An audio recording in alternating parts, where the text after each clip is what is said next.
Assalamualaikum warahmatullahi wabarakatuh. Perkenankanlah kami dari kelompok 1 praktikum gelombang optik akan memaparkan praktikum kami mengenai pemantulan dan pembiasan cahaya menggunakan simulasi pada website PET. Anggota dari kelompok kami ada Husni Afiatul Mahfudho NPM 20103030020, ada Reda Hermawan NPM 20103030029, Muhammad Harjan Mustafa 20103030044, dan terakhir ada Konita Amelia Salsabila dengan NPM 20103030098. Tujuan dari praktikum kali ini diharapkan mahasiswa dapat membuktikan hukum Snellius tentang pemantulan dan hukum Snellius tentang pembiasan.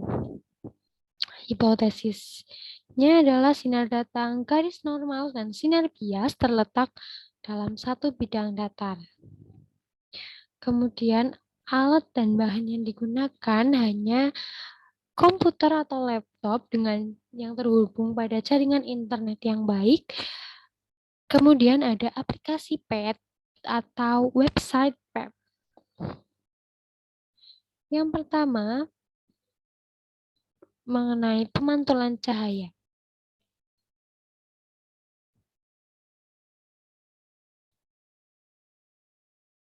Untuk pemantulan cahaya sendiri sudah kita bahas pada praktikum sebelumnya, sehingga pada kesempatan kali ini saya akan mempresentasikan atau memaparkan praktikum saya pada simulasi PET, yaitu pembiasan cahaya.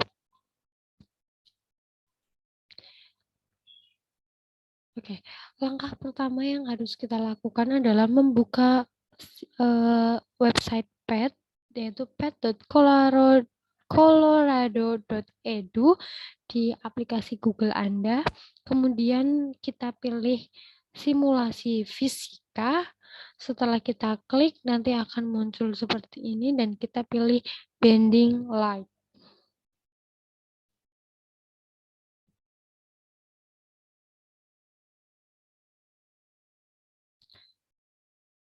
Kita apply simulasi.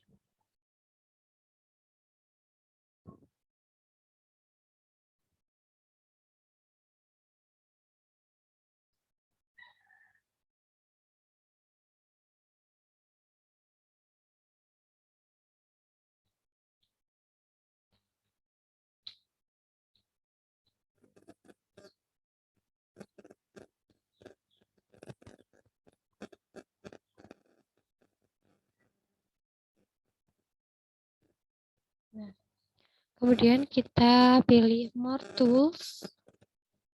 Ini kita klik. Terlihat banyak sekali pilihan di sini.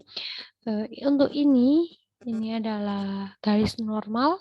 Ini untuk sinar datang dan nanti sinar bias akan terletak di sebelah sini. Yang pertama, kita menggunakan angles. Ini itu nanti digunakan agar mengukur dari sudut baik sudut dari garis datang maupun sinar bias. Ini ada indeks bias, indeksnya ada mediumnya. Nah, yang pertama ini dari medium, pastinya pembiasan terjadi karena ada perbedaan kerapatan yang mengakibatkan cahaya harus dibelokkan. Nah, di sini yang pertama, untuk yang atas kita menggunakan udara, yang bawah pertama kita gunakan udara terlebih dahulu agar kita tahu bahwa nanti terjadi ketika ada perbedaan kerapatan, maka hasil sinar biasnya juga berbeda. Kita klik di sini. Nah, ini dia ketika sama-sama menggunakan udara, maka ini terjadi garis sinar datang sama sinar biasnya itu dalam sejajar, tetap lurus, tidak dibelokkan karena tidak ada beda kerapatan. Kita matikan terlebih dahulu. Oh, selanjutnya ini adalah panjang gelombang. Nah, panjang gelombang itu bisa kita atur, namun pada praktikum kali ini kita menggunakan panjang gelombang tetap, yaitu pada 650 nanometer. Kita matikan terlebih dahulu, kemudian kita atur medium kedua. Selanjutnya kita atur ke air, yaitu pada medium 1,33.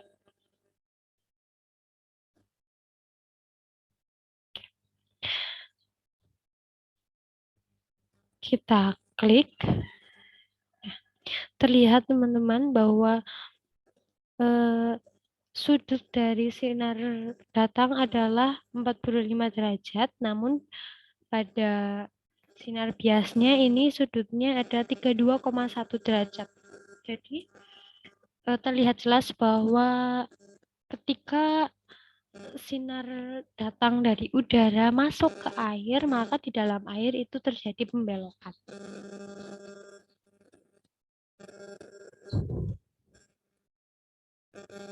Kemudian kita matikan lagi dan kita ganti ke kaca, yaitu pada 1,5.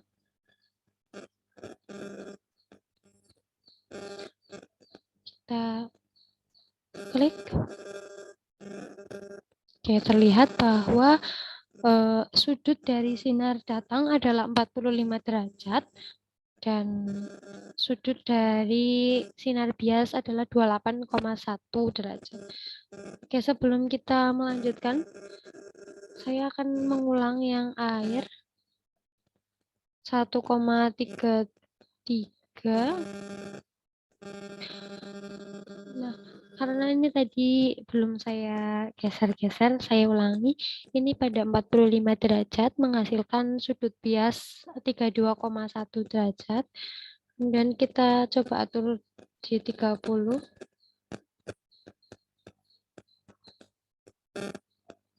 Kita bisa dibantu dengan ini ya, teman-teman. Ini juga bisa memudahkan kita untuk mengatur sudut bias, sudut datang.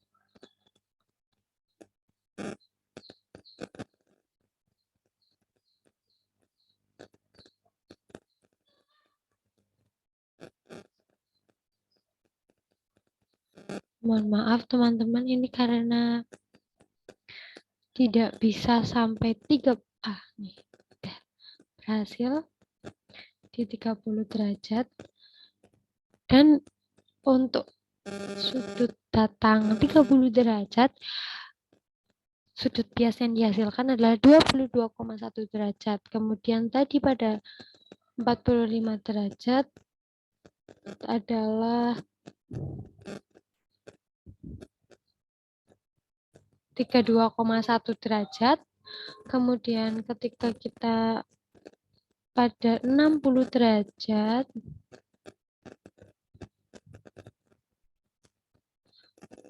sudut biasnya adalah 40,7 derajat.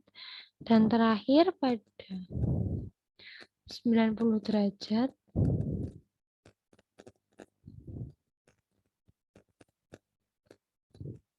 tidak terbentuk ini ya teman-teman, tidak terbentuk pembelokan karena ini kan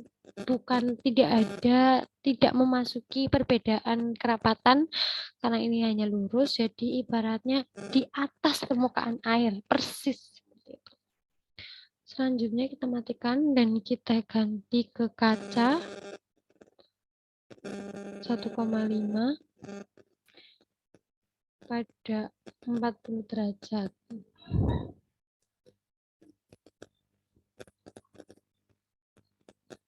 30 derajat dulu ya.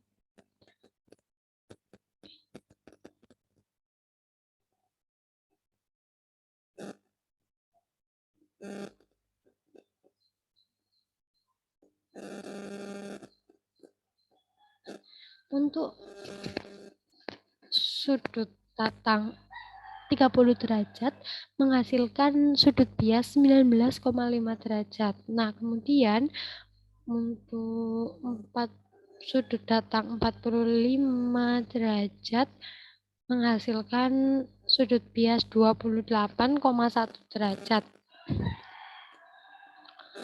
Kemudian 60 derajat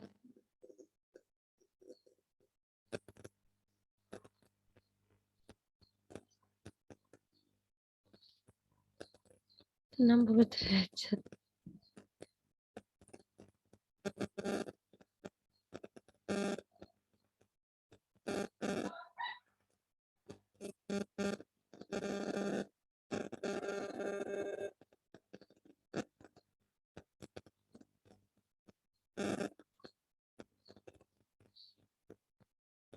Tiga puluh 35,3 derajat.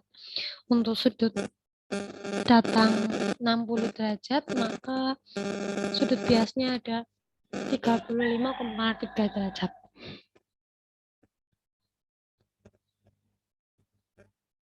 Untuk 90 derajat, kita akan sama seperti tadi karena tidak ada perbedaan kerapatan. Jadi tidak ada sudut bias. Hanya satu sudut lurus saja. Kemudian ketika kita untuk medium atas kita ganti water atau air pada 1,33. Dan di bawahnya yang udara apakah akan sama?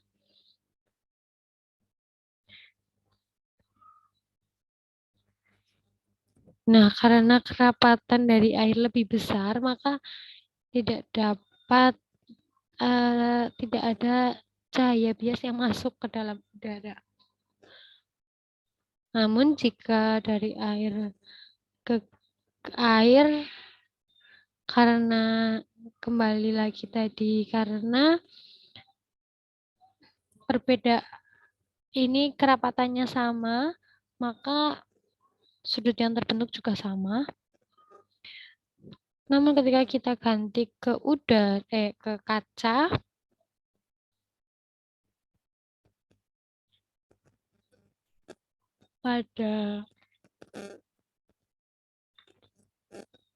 pada sudut bias 30 derajat,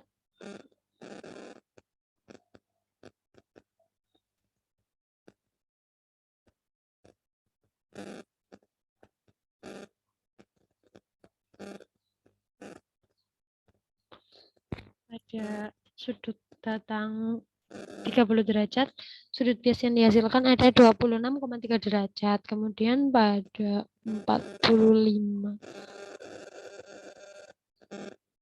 derajat menghasilkan 38,8 derajat, dan yang terakhir pada 60 derajat menghasilkan 50,1 derajat. Mungkin sekian yang dapat saya sampaikan. Kurang dan lebihnya mohon maaf. Terima kasih atas perhatiannya. Wassalamualaikum warahmatullahi wabarakatuh.